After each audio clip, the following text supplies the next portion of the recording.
comprendre l'humidité et la condensation dans son logement. L'air qui nous entoure contient toujours une certaine quantité de vapeur d'eau. On peut exprimer l'humidité de l'air de deux manières. La première, l'humidité absolue. Elle correspond à la quantité réelle de vapeur d'eau présente dans un kilo d'air. On l'exprime donc en grammes de vapeur d'eau par kilo d'air humide. La seconde, l'humidité relative, une notion un peu plus complexe. L'humidité relative représente à une température donnée le rapport entre l'humidité absolue que contient réellement l'air et l'humidité maximale qu'il pourrait contenir. C'est pour cela que l'humidité relative s'exprime en pourcentage. Ainsi, si un kilo d'air à 20 degrés contient 7,35 g de vapeur d'eau, soit la moitié de sa valeur de saturation, son humidité relative est de 50%.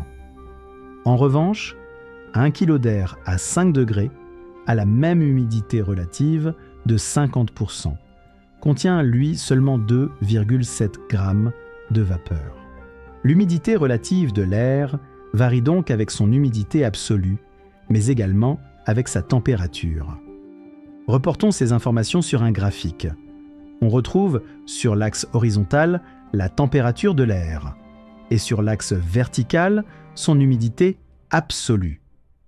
Dessinons des rectangles qui illustrent les valeurs maximales de vapeur d'eau que l'air peut contenir à différentes températures. On voit se matérialiser une courbe.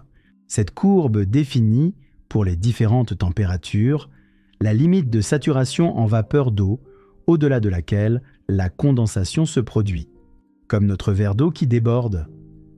Si on ajoute de la vapeur d'eau à un air saturé, en prenant une douche chaude par exemple, l'humidité en excédent ne peut plus être contenue dans l'air, et elle se condense sous forme de gouttelettes d'eau.